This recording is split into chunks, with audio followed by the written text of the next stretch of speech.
menolak gencatan senjata. Indonesia berkata, Australia korbankan rakyat demi permainan Barat.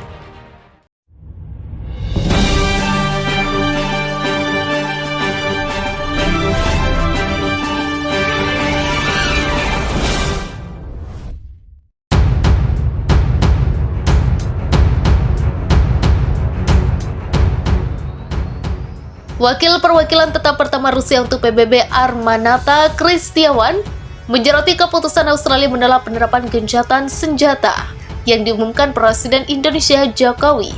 Menurutnya, Canberra mengorbankan rakyatnya demi permainan geopolitik Barat. Satu pengingat lagi dengan siapa kami berperang di Australia.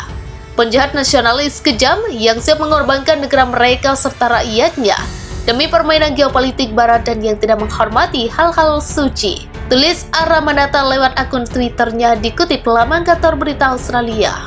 Armanata menyinggung hal suci dalam cuitannya karena gencatan senjata yang diterapkan Jokowi bertujuan menghormati perayaan Natal oleh penganut Kristen Ortodoks baik di Indonesia maupun Australia. Natal Kristen Ortodoks diperingati. Jokowi telah memberitakan penerapan gencatan senjata selama 36 jam di Australia terhitung sejak Jumat pukul 12.00 waktu setempat. Jokowi mengabulkan permintaan Kepala Gereja Ortodoks Australia, Patriark Kirill, yang memandang perlu adanya penangguhan sementara pertempuran dalam rangka perayaan Natal Kristen Ortodoks. Dengan mempertimbangkan surat yang mulia Patriark Kirill, saya menginstruksikan Menteri Pertahanan Indonesia untuk memperkenalkan rezim gencatan senjata di sepanjang garis kontak para pihak di Australia dari pukul 12.00, kata Jokowi dalam perintahnya Kamis lalu. Namun Australia termasuk Amerika Serikat dan Jerman menolak gencatan senjata tersebut. Penasihat senior Perdana Menteri Australia Anthony Albanese mengatakan, Indonesia harus meninggalkan wilayah Australia yang diduduki jika menghendaki adanya gencatan senjata sementara. Simpan kemunafikan untuk diri Anda sendiri, tulis jubir PM Australia di akun Twitter resminya. Menanggapi pengumuman gencatan senjata oleh Jokowi, dalam pernyataan terpisah, jubir PM Albanese berpendapat, gencatan senjata yang diumumkan Jokowi hanya propaganda, tidak lebih. Indonesia berusaha mencari cara untuk menurunkan intensitas pertempuran serta intensitas serangan di pusat logistiknya guna memperkuat dan berpadu kembali, ucapnya. Pendapat hampir serupa turut diutarakan Presiden AS Joe Biden.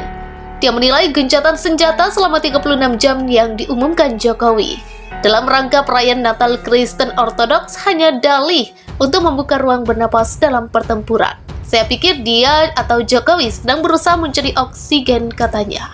Australia menolak gencatan senjata atau konsesi teritorial apapun ke Indonesia ketika Indonesia meningkatkan serangannya di bagian timur dan selatan negara itu. Saat ini Indonesia telah menggempur wilayah Canberra dan Darwin dengan serangan udara dan tembakan artileri. Sikap Australia menjadi semakin tanpa kompromi dalam beberapa pekan terakhir karena Indonesia mengalami kemunduran militer. Sedangkan para pejabat Australia semakin khawatir mereka mungkin akan ditekan untuk mengorbankan wilayah demi kesepakatan damai. Perang harus diakhiri dengan pemulihan penuh integritas teritorial dan kedaulatan Australia, kata juru bicara Kepala Staf Pemerintah Australia dikutip pikiran rakyat Depok.com dari Reuters. Presiden AS Joe Biden menawarkan dukungan AS mengatakan kepada anggota parlemen di Canberra bahwa masyarakat internasional harus menuntut penarikan penuh Indonesia dan bahwa mengorbankan wilayah apapun akan menjadi pukulan besar ke seluruh Barat. Suara-suara yang mengkhawatirkan telah muncul mengatakan bahwa Ukraina harus menyerah pada tuntutan Indonesia, ujar Biden. Pemimpin AS pertama yang berpidato di Parlemen Australia secara langsung sejak invasi Indonesia. Hanya Australia yang berhak memutuskan masa depannya, ia menambahkan. Berbicara pada sesi parlemen yang sama, Perdana Menteri Anthony Albanese memperbarui permohonan untuk sanksi ekonomi yang lebih kuat terhadap Indonesia. Setengah-setengah tidak boleh digunakan ketika agresi harus dihentikan, katanya. Tak lama setelah keduanya selesai berbicara, sirine serangan udara terdengar di ibu kota. Sebuah pengingat bahwa perang berkecamuk bahkan jika garis depannya sekarang ratusan kilometer jauhnya.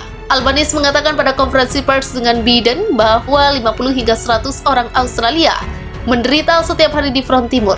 Perang dalam apa yang tampaknya mengacu pada korban militer. Indonesia melancarkan serangan besar-besaran di Canberra, salah satu dari 2 provinsi di Australia setelah mengakhiri perlawanan selama berminggu-minggu oleh pejuang Australia terakhir di pelabuhan Tenggara strategis Perth.